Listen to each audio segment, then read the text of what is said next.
بسم اللہ الرحمن الرحیم. السلام علیکم. کیپٹل ٹاک میں خوش آمدید.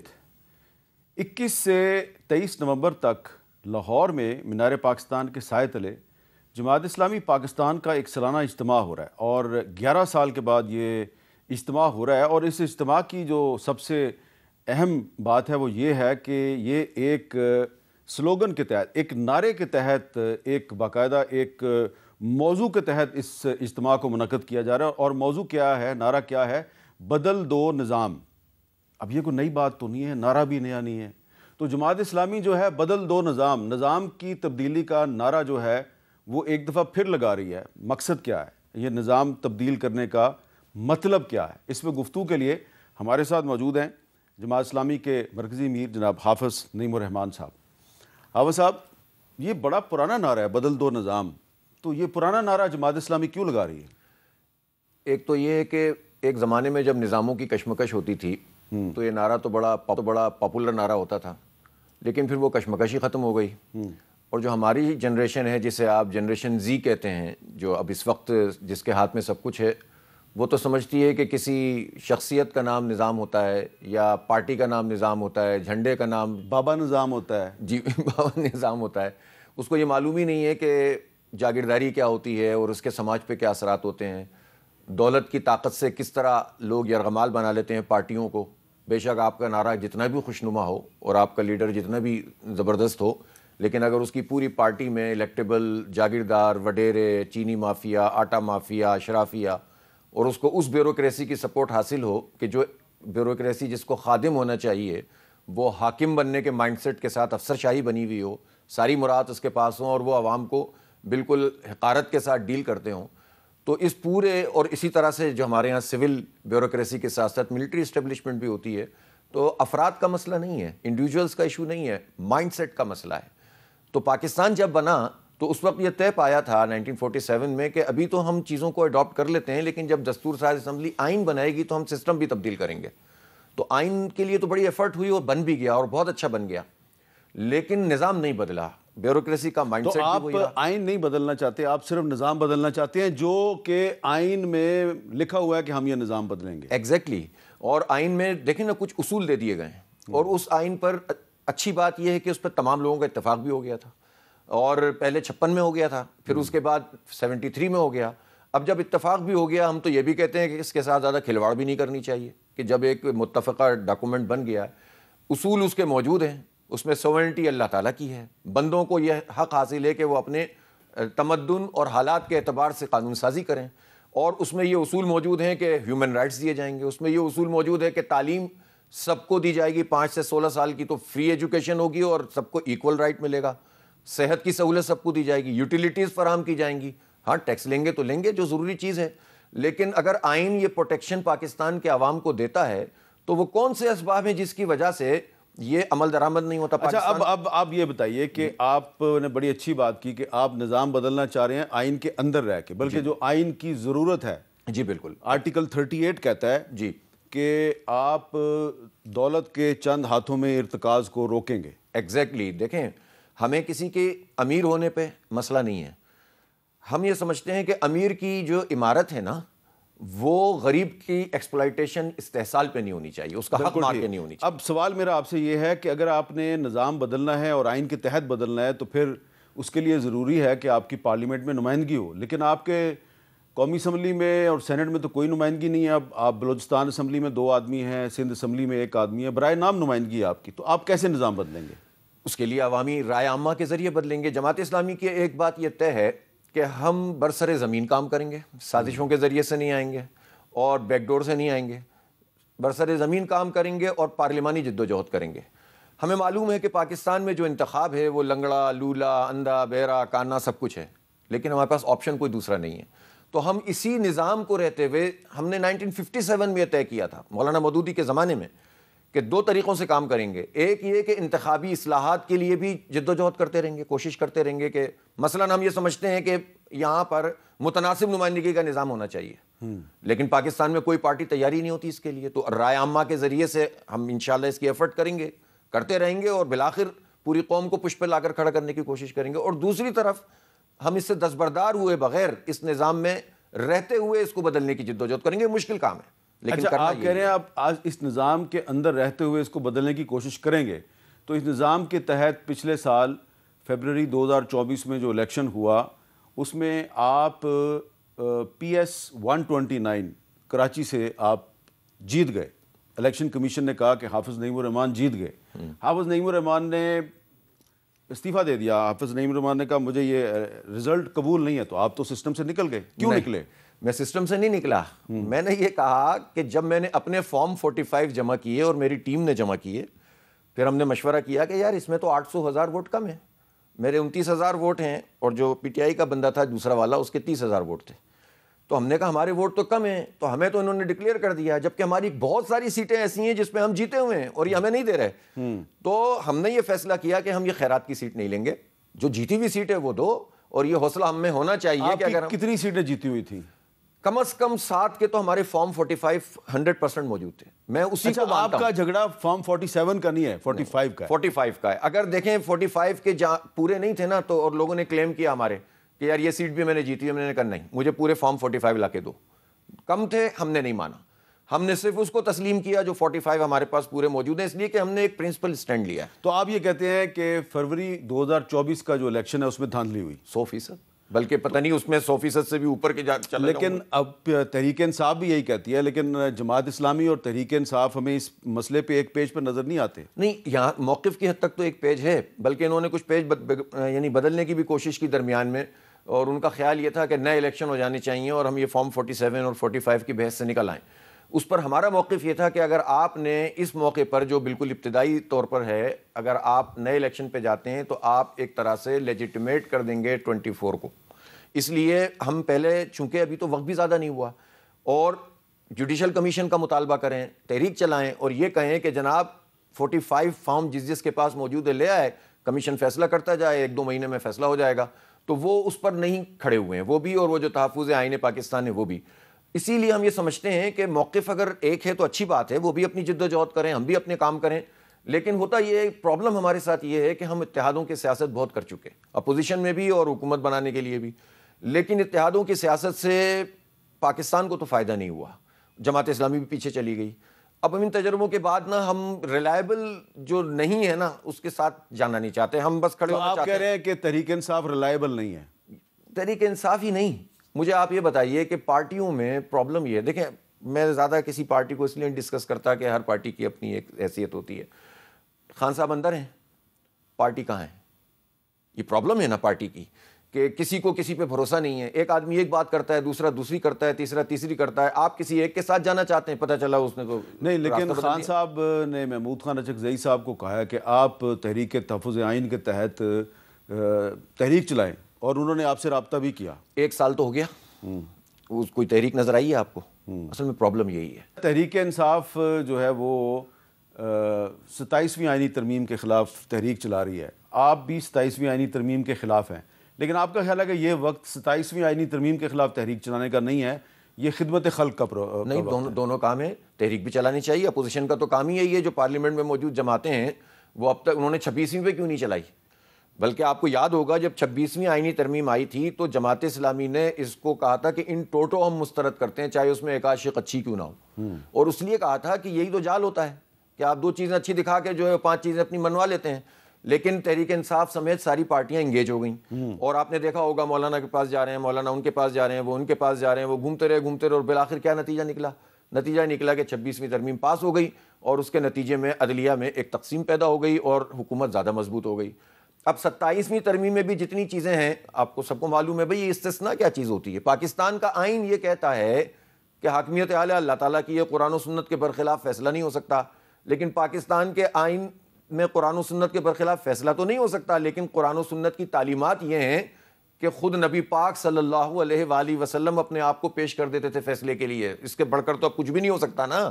حضرت عمر قاضی کی عدالت میں جاتے تھے، حضرت علی قاضی رضی اللہ تعالیٰ عنہ قاضی کی عدالت میں جاتے تھے اور ان کے خلاف فیصلے ہوئے اور وہ ثبوت نہیں دے سکے تو خلاف فیصلے ہوئے اور انہوں نے فیصلوں کو قبول کیا بلکہ عدالت کو اسٹرینتھن کیا.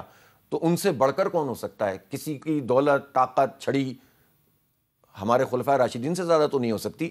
اس لیے ہمارا آئین یہ بات کہتا ہے کہ کسی کو استثناء نہیں ملنی چاہیے، چاہے جزوی ہو چاہے کلی ہو. تو ہم اس لیے خلاف ہیں، اسی لیے ہم اس کو کلیتاً مسترد کرتے ہیں. البتہ یہاں تک اس بات کا تعلق ہے کہ ہم بھی اب دیکھنا چاہتے ہیں کہ اپوزیشن کتنی تحریک چلا رہی ہے، ذرا چیک تو کریں.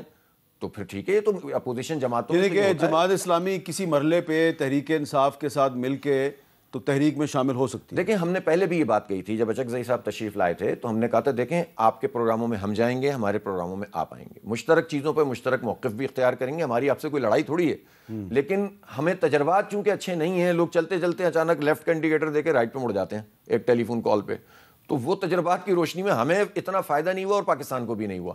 تو ہم محتاط ہیں، البتہ ہم مشترک چیزوں پہ مشترک موقف رکھیں. دوسرے الفاظ میں آپ یہ کہہ رہے ہیں کہ جو متحدہ مجلس عمل بنانے کا جو ایک تجربہ تھا، جس کے تحت خیبر پختونخوا میں آپ کی حکومت بھی بنی، آپ کے وزیر بھی بنے، وہ تجربہ کو اچھا نہیں تھا. دیکھیں جہاں تک اس کا تعلق ہے کہ پرفارمنس تو وہ تو سب مانتے ہیں، چاہے متحدہ مجلس عمل بن کر ہمارے وزراء کی پرفارمنس تھی یا بعد میں اتحاد تو نہیں بنا تھا، لیکن کولیشن گورنمنٹ میں ہم پی ٹی آئی کے ساتھ شریک ہوئے تھے، تو عمران خان صاحب سمیت ہی تسلیم کرتے ہیں لوگ کہ ہمارے وزراء کی پرفارمنس بہترین تھی. لیکن صحیح بات یہ ہے کہ وہ تجربہ بھی اچھا نہیں ثابت ہوا تھا. یہ بتائیں کہ اب جو آپ کا لاہور میں سالانہ اجتماع ہو رہا ہے، اس میں کتنے لوگ اکٹھے کریں گے آپ؟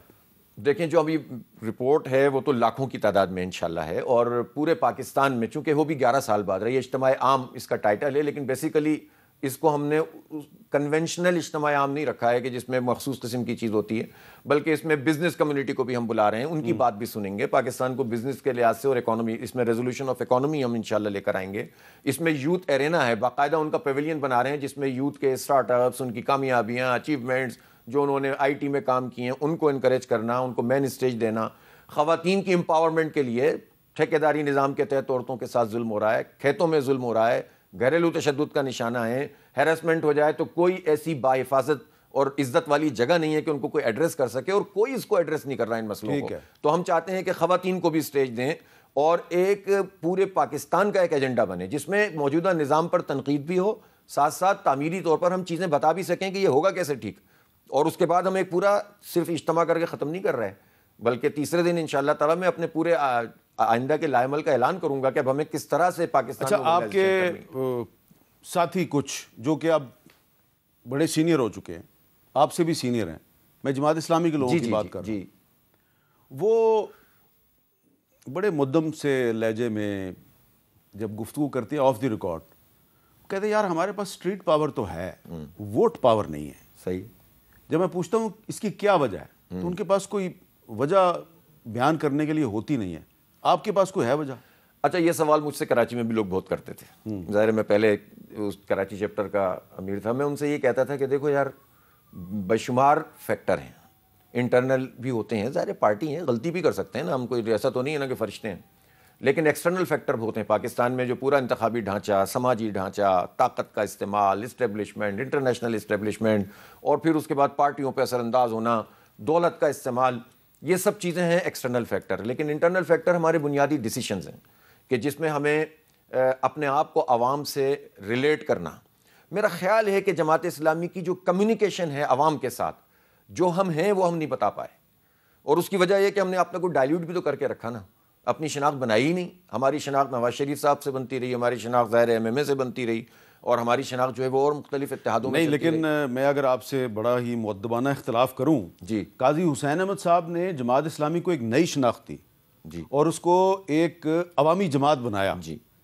تو قاضی حسین احمد اگر جماعت اسلامی کو ایک نئی شناخت دے سکتا ہے تو آپ کیوں نہیں دے سکے؟ نہیں تو میں بتاتا رہا ہوں، قاضی حسین احمد صاحب کے زمانے میں یقیناً جماعت اسلامی ایک عوامی جماعت کے طور پر آئی، لیکن ہم نے قاضی صاحب کے زمانے میں ہی 2-3 اتحاد بھی تو بنائے نا. ہاں. تو وہ اس کے نتیجے میں کیا ہم آگے گئے کہ پیچھے آئے؟ قاضی صاحب تو بہت انرجیٹک آدمی تھے اور بہت زوردار آدمی تھے. ان میں یہ صلاحیت تھی کہ بہت ہی نیچے سے اٹھا کے دوبارہ کھڑا کر دیتے تھے. یہ تو اللہ تعالیٰ نے ان کو خداداد صلاحیت دی تھی. لیکن اور میں کسی امیر کو، اسپیشلی قاضی صاحب پہ تو میں کمنٹ ہی نہیں کر سکتا، میری کیا اوقات ہے. لیکن جب ہم میکرو لیول پر، جب پورے اپنے پاکستان بننے سے لے کر اب تک کی پالیٹکس پر جب دیکھتے ہیں تو ہمیں ایسا لگتا ہے، اور ہماری شورا کو بھی لگا کہ یار اب ہم جیسے بھی ہیں نا، یہ شناخت ہمیں خود ہی بنانی چاہیے. مثلا قاضی صاحب امیر بنے، یہ 1987 میں قاضی صاحب نے ایک کاروان دعوت و محبت نکالا. اس میں قاضی صاحب نے کہا دور ہٹو سرمایہ دارو، پاکستان ہمارا ہے، دور ہٹو انگریز کے یارو، پاکستان ہمارا ہے. لیکن پھر مطلب کسی حالات کے دباؤ میں آ کر، اس لیے کہ اس وقت ایک پرابلم پیدا ہو گئی ملک میں، ضیاء صاحب کی شہادت ہو گئی اور اس کے بعد جو ہے وہ الیکشن ہونے لگے. جب الیکشن ہونے لگے تو پھر ہم نے آئی جی آئی بنایا. آئی جی آئی بنانے کے نتیجے میں ہماری رائے یہ ہے کہ آئی جی آئی نے جماعت اسلامی کو ڈیفیوز کیا، اور پنجاب میں اسپیشلی جو کچھ ہمارے پاس جو ہماری آئی جی آئی نے جماعت اسلامی کو ڈیفیوز نہیں کیا، جماعت اسلامی کو دھوکہ دیا. آئی جی آئی نے مولانا سمیع الحق کو دھوکہ دیا. بالکل ایگزیکٹلی. وہ آئی جی آئی نہیں تھی، وہ کچھ اور تھی. نہیں تھی تو ہمیں تو ظاہر ہے ہم سمجھنا چاہیے نا. میں نے ایک مثال دی، میں باقی مثالیں نہیں دیتا، ایم ایم اے کی مثال میں نہیں دیتا، ٹھیک ہے نا. لیکن بات یہ ہے کہ اب ہم اپنی پوزیشن پہ اسی لیے کھڑے ہیں. لوگ اعتراض کرتے ہیں اس سے کیوں نہیں مل جاتی. جماعت اسلامی کے لیے لوگوں نے طے کر دیا ہے کہ کبھی اس سے مل جاؤ کبھی اس سے مل جاؤ. یہ نہیں کہتے کہ جماعت اسلامی بہت اچھی. اچھا ایک سوال اس میں پیدا ہوتا ہے. پہلے جماعت اسلامی کا نعرہ تھا انقلاب انقلاب اسلامی انقلاب. ہم نے کالجوں یونیورسٹیوں میں یہ نعرہ سنا ہے. آپ جب اسلامی جمعیت طلبہ میں تھے تو آپ یہ نعرہ لگاتے تھے. میں ابھی بھی لگاتا ہوں. جماعت اسلامی بھی کہتی تھی اسلامی انقلاب. جی. پھر اس وہ نعرہ جو ہے وہ ہم نے سنا ظالم و قاضی آ رہا ہے، وہ بڑا پاپولر ہوا. صحیح ہے. اور اب آپ نے نعرہ لگا دیا ہے نظام کو بدلو. تو کیا وہ اسلامی انقلاب کا نعرہ آؤٹ آف فیشن ہو گیا؟ کیسے ہو سکتا ہے؟ دیکھیں بعض چیزیں ایسی ہیں کہ اس کا فیشن ہو یا نہ ہو، جو بنیاد ہے وہ تو نہیں ہم چھوڑ سکتے. تو بہت سارے لوگ کہتے ہیں آپ سیاست چھوڑ دیں، بہت سارے لوگ کہتے ہیں جماعت اسلامی میں سے اسلام کا نام ہٹا دیں. یہ باتیں ہوتی ہیں نا، لیکن یہ ہم کیسے یہ کیوں ہوتی ہیں؟ اس لیے کہ جماعت اسلامی ہند نے اپنا نام بدل دیا ہے، وہ اب ایک ویلفیئر پارٹی کے نام سے کام کر رہی ہے. نہیں، انہوں نے وہ کیا ہے جس طرح ہم نے ایک تجربہ کیا تھا پاکستان اسلامک فرنٹ کا، کہ انہوں نے اپنا ایک پولیٹیکل ونگ الگ بنانے کی کوشش کی تھی، لیکن وہ تجربہ بھی ان کا اب وہ تقریباً ختم ہو کے دوبارہ جماعت ویلفیئر پارٹی کا وہ ہے، موجود ہے تو ہے نا، موجود ہے، لیکن جماعت اسلامی بھی موجود ہے. لیکن جماعت اسلامی بنگلہ دیش ایک کامیاب مثال ہے. جماعت اسلامی بنگلہ دیش بہت سی سختیوں کا سامنا کرتی ہے، پھانسیوں پہ اس کے بندے چڑھ جاتے ہیں، حکومت سے نکل جاتی ہے پھر واپس آ جاتی ہے، اس پہ پابندی لگتی ہے پھر واپس آ جاتی ہے، اور اس کے پاس ووٹ پاور ہے. صحیح. آپ کے پاس کیوں نہیں آئی؟ آئے گی انشاءاللہ. میں بات وہیں سے چلی تھی نا، کراچی سے چلی تھی، چلے میں وہیں سے شروع کرتا ہوں. تو مجھ سے یہ سوال وہاں بہت ہوتا تھا کہ کراچی میں ایک زمانے میں جماعت اسلامی بہت پاپولر تھی، سب یہیں سے شروع کرتے تھے، کیا ہوا کہ اب آپ کو لوگ ووٹ نہیں دیتے؟ تو میں ان سے کہتا تھا کہ یار ہم لوگوں کے ساتھ کھڑے ہو گئے ہیں، ان کے ایشوز کو ٹیک اپ کر رہے ہیں، یوتھ کو انگیج کر رہے ہیں، آپ دیکھیں گے کہ ووٹ بھی آ جائے گا. اور ہمارا ابھی اس وقت ووٹ ایشو نہیں ہے. ہمارا ایشو یہ ہے کہ ہم لوگوں سے ریلیٹ کرنے لگیں اور لوگ ہم سے ریلیٹ کرنے لگیں اور ہم ان کے جینوئن ایشوز کی آواز بننے لگیں. اس لیے کہ پاکستان میں مسئلہ لوگوں کا ہے اور ہم لوگوں کو اعتبار ہو جائے کہ یار یہ واقعی ہماری آواز ہے. لوگوں کو اعتبار نہیں ہوتا، لوگوں پہ دھوکے. اچھا اب اس میں آپ پاکستان میں بھی ہو جائے گا. میر صاحب بار بار آپ کراچی کا ذکر کر رہے ہیں، تو کراچی میں عبدالستار افغانی صاحب جماعت اسلامی سے تھے، وہ میئر بنے. پھر نعمت اللہ خان صاحب جماعت اسلامی سے تھے، وہ میئر بنے.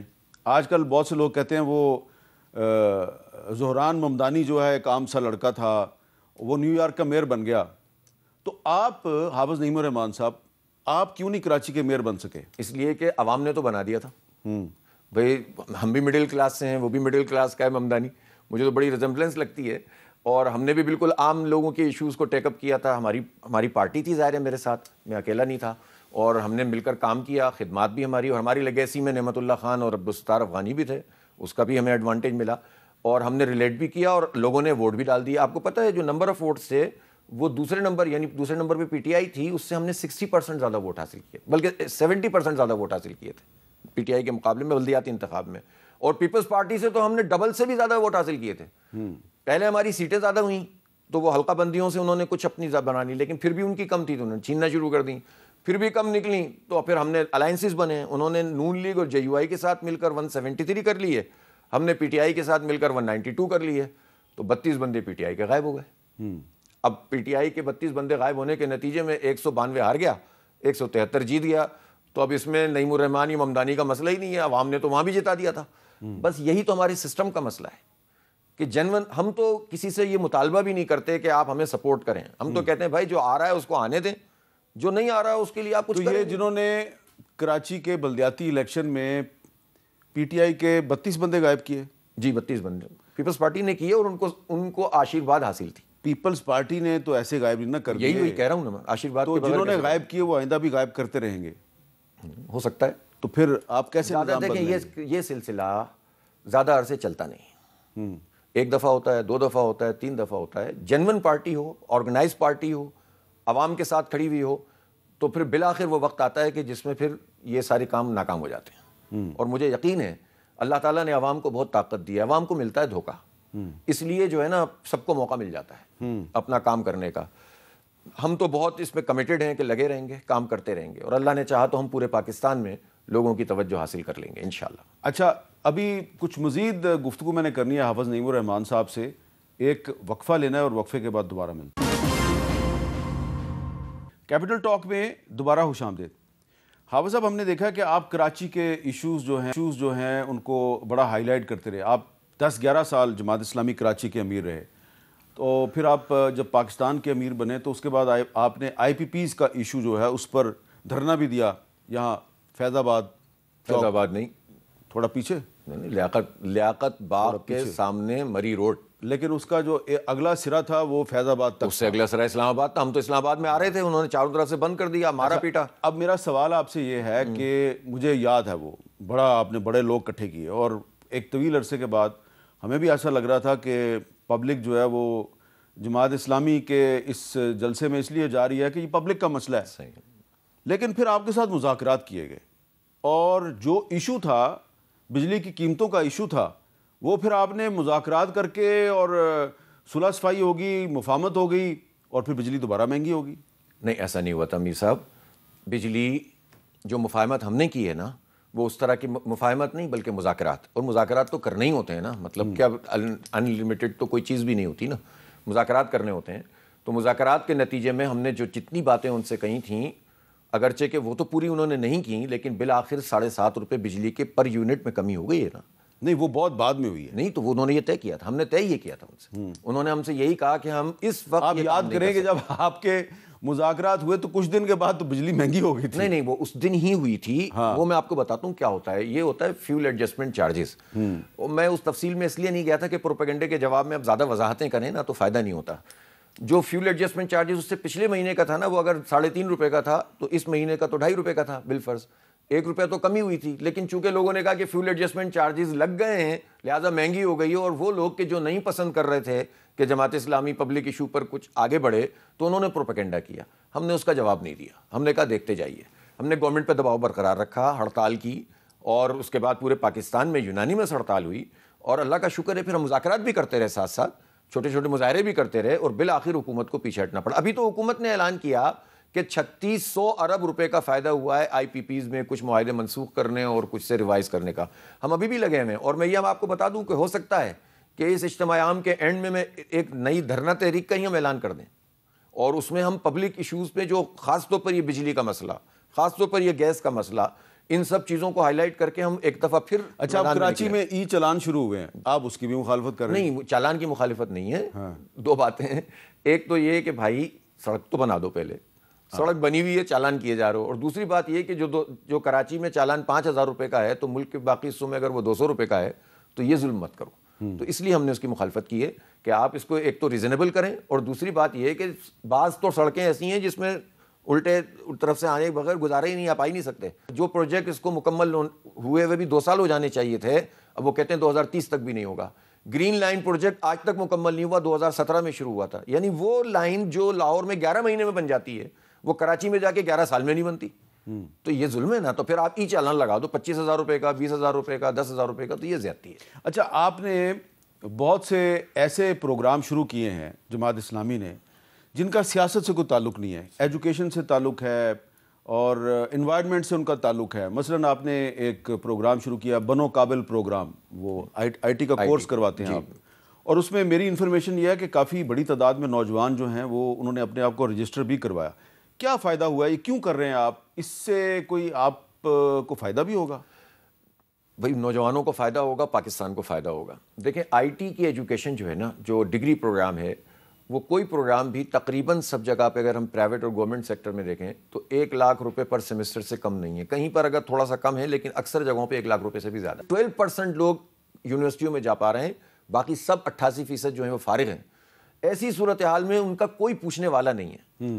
تو اب کیا کریں؟ تو ایک طریقہ یہ ہے کہ ہم ان کے لیے آواز اٹھائیں. تو ایک تو پولیٹیکل ایجنڈا ہے ہمارا کہ ہم یہ لوگوں کے لیے ریاست سے مطالبہ کریں گے جب تم ٹیکس لیتے ہو تو ہمیں ایک جیسی تعلیم دو, سب کا معیار ایک ہونا چاہیے. اور دوسرا یہ کہ اپنے حصے کا چراغ جلائیں. تو ہم نے یہ سوچا کہ کیا کریں. تو ہمارے تعلیمی ادارے تو پورے پاکستان میں چل رہے ہیں, اسکول چل رہے ہیں, ہم کام کر رہے ہیں, لیکن ہم پرائیویٹ سیکٹر میں فیس تو لیں گے, ہم کیا کریں.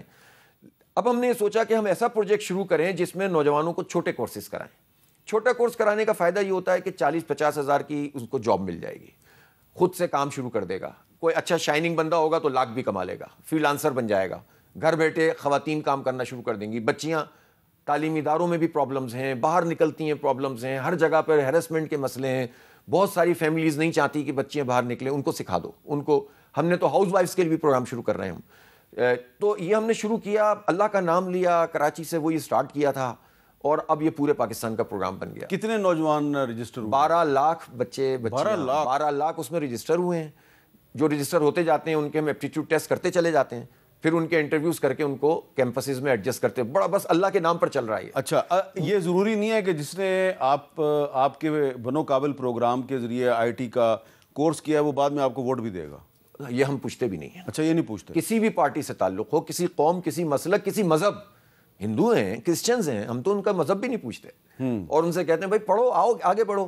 اب اگر یہ کچھ کرنے لگیں گے, یہ فری لانسر بن جائیں گے, یہ باہر سے آمدنی کرنے لگیں گے, پاکستان کی ایکسپورٹ میں اضافہ ہوگا. انفارچونیٹلی پاکستان میں جتنا بڑا اسٹرف موجود ہے اس کے لحاظ سے کوئی پالیسی نہیں ہے آئی ٹی کی. $3.5 بلین کی صرف ایکسپورٹ پر پچھلے دنوں خوش ہو رہے تھے یہ. اب میں کیا مثال دوں پڑوسی ملک کی کہ جس میں $200 بلین سے زیادہ وہ پہنچ گئے. کیا پاکستان کا نوجوان کسی سے کم تر ہے؟ دنیا بھر میں جاتے ہیں اور پتہ نہیں کہاں کہاں پہنچ جاتے ہیں. اچھا, آپ نے کراچی میں درخت لگانے کا ایک پروگرام شروع کیا ہے؟ ہم کراچی میں کیا, بلکہ پورے پاکستان میں کر رہے ہیں, اور لاکھوں کی تعداد میں لگا دی ہیں. اچھا, گرین کراچی اس کا نام تھا؟ اس کا نام گرین کراچی اس لیے کہ وہ کراچی میں انہوں نے. اور کس کس شہر میں آپ شروع؟ لاہور میں, پورے کے پی میں. ایک طرف درخت لگانے کی مہم ہے اور دوسری طرف درخت کاٹنے کی مہم ہے. اب بنیر میں جو کلاؤڈ برسٹ ہوا, اس کے اسباب میں سے ایک سبب یہ ہوتا ہے کہ جب آپ انوائرمنٹ سے چھیڑ چھاڑ کرتے ہیں تو ٹیمپریچر بڑھ جاتا ہے. میں نے آپ کو دیکھا بنیر میں, آپ اس گاؤں میں گئے جہاں پہ کلاؤڈ برسٹ ہوا تھا, اوپر سے پہاڑ سے پتھر گرے. میری آپ کی وہاں پہ ملاقات نہیں ہوئی, لیکن میں نے آپ کو دیکھا تھا وہاں پہ. میں نے بھی. تو آپ کا یہ خیال ہے کہ درخت کاٹنے کا نتیجہ تھا وہ؟ 2 مسئلے ہوتے ہیں نا. درخت کاٹنے کے نتیجے میں اگر 1 ڈگری ٹیمپریچر بھی بڑھ جائے تو ایسی جگہوں پر جب ہوا, ظاہر ایک ٹیکنیکل سی بات ہے کہ گرم ہوا جب اوپر اٹھتی ہے تو وہ کلاؤڈز کے اندر زیادہ ڈپوزیشن ہونا شروع ہو جاتی ہیں, اور اس کی وجہ سے بعض اوقات اولے اور بعض اوقات پانی کی ایک بہت بڑی یعنی مقدار ہوتی ہے جو ایک دم سے جو ہے نا پھر وزن زیادہ ہونے کی وجہ سے بس کر جاتی ہے. اگر درخت موجود ہو نا پہاڑوں پہ تو وہ ایک طرح کی کیلیں ہوتی ہیں جو مٹی کو جوڑ کر رکھتے ہیں. تو ہوا یہ کہ ایک طرف انوائرمنٹ اور دوسری طرف پانی آیا تو جو رکاوٹ ہونی چاہیے تھی وہ رکاوٹ نہیں ہو سکی, اور پھر تیزی سے جب پتھر آئے تو گاؤں کے گاؤں صفائی, آپ نے دیکھا ہوگا کس طرح صفائی ہستی سے مٹ گئے. تو یہ کیوں ہے کہ گورنمنٹس اپنے حصے کا کام نہیں کرتی. اب کسی کی بھی گورنمنٹ ہو, وہاں پر پی ٹی آئی کی 12 سال سے حکومت ہے, لیکن درخت تو کٹ رہے ہیں, اور کوئی پوچھنے والا, درخت کاٹنے والوں کو پکڑنے والا بھی نہیں. اچھا, آپ یہ جو درخت لگا رہے ہیں اس کا مطلب ہے کہ آپ روایتی سیاست سے ہٹ رہے ہیں؟ دیکھیں, روایتی ہم نے سیاست کا ایک ماڈل بنا رہے ہیں. سیاست کا ماڈل یہ ہے کہ عوام کے جینون ایشوز کو ہائی لائٹ کریں, اس کے اوپر سیگمنٹ کر. عوام میں سب سے بڑی تعداد نوجوانوں کی ہے. نوجوانوں کی. اور دوسری طرف ان کے لیے کچھ کریں, کیونکہ نوجوان آج کا جو ہے نا یہ زیادہ دیر تک زندہ باد مرد آباد پہ چل نہیں سکتا, اور وہ یہ چاہتا ہے کہ ہمارے لیے کوئی کیا کر رہا ہے. یہ جنریشن زی کا زمانہ ہے. اچھا, نوجوان جو ہے ان کا ایک اور بھی بہت بڑا مسئلہ ہے کہ ان کو کھیلنے کودنے کے لیے میدان اور گراؤنڈز میسر نہیں ہیں, اور جو لوگ کرکٹ کھیلنا چاہتے ہیں, فٹ بال کھیلنا چاہتے ہیں, اور گیمز کھیلنا چاہتے ہیں, ان کے پاس وسائل نہیں ہیں. ان کے لیے کچھ کر رہے ہیں؟ بالکل. یہ جو بنو قابل ہے نا, یہ صرف ہم اس کو آئی ٹی تک نہیں محدود رکھنا چاہتے ہیں. اس میں ایک تو ہم اسکل ڈیولپمنٹ میں چاہتے ہیں کہ یہ جو ووکیشنل ٹریننگ ہوتی ہے نا, پلمبرنگ کا کام, الیکٹریشین کا کام, سولر کا کام, موبائل ریپیئرنگ کا کام, یہ چھوٹے چھوٹے کام ہیں, لیکن اگر ہم یہ اسکل جب ہو جاتی ہے نا تو اس کے نتیجے میں ان کو پاکستان میں بھی اور پاکستان سے باہر بھی جابس مل سکتی ہیں. تو ہم یہ بھی کریں گے, اور ساتھ ساتھ ہم چاہتے ہیں کہ اس میں جو کھیل, ابھی ہم نے بہت سارے ایسے, ظاہر کتنی چیزیں بتاؤں آپ کو, ایسے بچے ہیں بہت اچھے کک باکسنگ میں تھے, کوئی پوچھنے والا نہیں تھا, ہم نے ہاتھ پکڑا, باہر ان کا ایک مقابلہ تھا, ٹکٹ نہیں تھا ان کے پاس, ہم نے ان کو پیسے کر کے دے دیے, وہ گئے وہاں سے گولڈ میڈل لے کر آ گئے. ابھی لیاری کی ایک ٹیم تھی جو کراچی کی ٹیم تھی فٹ بال کی, اس کو ہم نے اسپانسر کیا, الحمدللہ انہوں نے بہت سارے مقابلے جیتے ہیں, شاید ڈنمارک یا سویڈن یا ڈنمارک میں گئے تھے. وہ اللہ کا شکر ہے ہمارے کولیبریشن سے ہوا, وہ بڑے خوش ہوئے. وہ تو ٹیلنٹ موجود ہے, لیکن دیکھیں نا فٹ بال جس کا اتنا بڑا ٹیلنٹ موجود ہے, فٹ بال میں پاکستان کہاں کھڑا ہوا ہے, کوئی پوچھنے والا ہی نہیں ہے. کرکٹ کے میدان کمرشلائز کر دیے سارے. اب یہ جو پرابلم ہے نا کہ کرکٹ کھیلیں کہاں, تو کرکٹ پہلے ہوتا تھا گلی محلے میں کھیلے, پھر اس کے بعد گراؤنڈ میں چلے گئے, سب کا گراؤنڈ ہے. اب گراؤنڈ جو ہے وہ کمرشلائز ہو گیا ہے, اکیڈمیز کو دے دیا گیا ہے, تو ٹھیک ہے اس کے نتیجے میں کچھ تو سیکھ جاتے ہیں. اور اکیڈمیز میں بہت فیس لی جاتی ہے, بہت فیس لی جاتی ہے. اور اکیڈمیز چلانے والے لوگ جو ہیں وہ انڈر 19 کے اور قائد اعظم ٹرافی کے کوچ بن جاتے ہیں. اور اب ایک اور بات بتائیں, یہ جو ڈپارٹمنٹل کرکٹ ختم ہوئی, آپ تو کرکٹ سے مجھے پتہ ہے بہت اچھی شغف رکھتے ہیں, کھیلتے بھی تھے, تو ڈپارٹمنٹل کرکٹ سے ہزاروں کی تعداد میں جو نوجوان تھے نا, وہ ان کو کوئی نہ کوئی جاب مل جاتی تھی, پھر وہ اپنی کھیل پہ توجہ دیتے تھے, اور کرکٹ ہی نہیں اور بھی اسپورٹس میں. لیکن ایک وقت آیا کہ وہ ڈپارٹمنٹل کرکٹ ختم کر دی گئی اور کہا کہ کاؤنٹی کرکٹ کی طرز پر شہروں کی کرکٹ ہونی چاہیے. شہروں کی کرکٹ ہونی چاہیے, اس سے اچھا کمپٹیشن ہوتا ہے, اور اس میں ٹیمیں خریدنا اور یہ کرنا, یہ سب اپنی جگہ. لیکن میں سمجھتا ہوں ڈپارٹمنٹل کرکٹ کا ریوائول ہونا چاہیے, ڈپارٹمنٹل اسپورٹس کا ریوائول ہونا چاہیے. عام نوجوان کو محلے کے, اپنے محلے کے گراؤنڈ میں ایکسس ملنا چاہیے, گراؤنڈ بننے چاہیے, اور میرا خیال ہے کسی پولیٹیکل پارٹی کا یہ ایجنڈا نہیں ہے. تو آپ آنے والے وقت میں مختلف جو کھیل ہیں, کرکٹ ہے, ہاکی ہے, فٹ بال ہے, آپ اس کے اگر ٹورنامنٹس کرانے شروع کر دیں کراچی, لاہور, اسلام آباد, ملتان, پشاور, کوئٹہ میں, کر سکتے ہیں, بالکل کر سکتے ہیں. ہم کرتے بھی ہیں لوکل سطح پر. ہمارا جو JI یوتھ ہے, جماعت اسلامی یوتھ, وہ جگہ جگہ چھوٹے چھوٹے ٹورنامنٹس کراتے ہیں, ٹیپ بال ٹورنامنٹس کراتے ہیں. ظاہر ہے ہمارے پاس اویلیبلٹی کا بھی ایشو ہے نا, نہیں ہے گراؤنڈس, لیکن یہ ہو سکتا ہے کہ ہم اس پر, ٹھیک ہے, بلکہ یہ تو اچھا ہو گیا کہ میں اس پہ انشاءاللہ ورکنگ کرتا ہوں, اور ہم اس پہ بڑے پولیٹیکل پارٹیز کو اس طرح بھی تو آنا چاہیے, ہر چیز کرنی چاہیے. اصل میں لوگ یہ کہتے ہیں کہ یار آپ پولیٹیکل پارٹی ہیں, آپ خدمت کا کام کیوں کر رہے ہیں, اور آپ سیاست کر رہے ہیں تعلیم کی. میں کہتا ہوں بھائی آپ بھی کر لیں, آپ بھی تعلیمی سیاست کر لیں, آپ بھی تعمیری سیاست کر لیں, اور آپ ساتھ ساتھ آواز بھی اٹھائیں لوگوں کی. جن کو سیاست نہیں کرنی چاہیے وہ سیاست کر رہے ہیں, اور جو سیاست کر رہے ہیں اگر وہ خدمت کریں تو اس پہ اعتراض ہے. تو اب بات یہ ہے نا, اور جن کو میں ایک بریک لے لوں, کوئی خطرناک سی بات ہوگی, ایک بریک لیتے ہیں, بریک کے بعد دوبارہ ملتے ہیں. کیپٹل ٹاک میں دوبارہ خوش آمدید. ہمارے ساتھ موجود ہیں جماعت اسلامی پاکستان کے امیر حافظ نعیم الرحمان صاحب. حافظ صاحب, جماعت اسلامی کی ایک اور بھی پہچان ہے, کشمیر اور فلسطین کی تحریکوں کے لیے جماعت اسلامی جو ہے وہ بہت زیادہ درد رکھتی ہے. ہمیشہ آپ کے جو بڑے بڑے جلسے جلوس ہوتے ہیں اس میں کشمیر اور فلسطین کا ذکر ضرور ہوتا ہے. یہ بتائیں کہ آپ کا کیا خیال ہے کہ پاکستان کو غزہ میں اپنی فوج بھیجنی چاہیے؟ نہیں بھیجنی چاہیے, اسپیشلی ان سائڈ غزہ کا جو ایشو ہے نا. دیکھیں وہاں پر دو طرح سے ہیں, ایک ہے بارڈر کے اوپر ISF کو لگانا, جو انٹرنیشنل اسٹیبلائزیشن فورس جسے آپ کہتے ہیں, اور ایک ہے کہ غزہ کے اندر لگانا. غزہ کے اندر تو سوال ہی پیدا نہیں ہوتا کہ کوئی فورس جانی چاہیے. اس کی وجہ یہ ہے کہ یہ تو پھر آپس میں آپ فلسطینیوں سے لڑوا دیں گے, اور جو کام اسرائیل کو کر رہا ہے اسرائیل, تو ہم کیوں کریں وہ کام. اس لیے وہاں پر ان کی پولیس کا پورا نظام موجود ہے, اور اس معاملے میں حماس اور فلسطین اتھارٹی, الفتح اور جتنے بھی گروپ ہیں وہاں پر, جہاد اسلامی, سب کا اتفاق ہے کہ فلسطین غزہ کے اندر جو ہے وہ کوئی بھی فورس باہر کی نہیں آنی چاہیے. اور یہ بھی میں آپ کو بتا دوں کہ باتیں کتنی بھی کر لیں, جتنی بھی ڈائلاگ ہوئے ہیں اور مذاکرات ہوئے ہیں, اس میں کہیں پر بھی یہ بات لکھی بھی نہیں ہے کہ یہ کام کرنا ہے.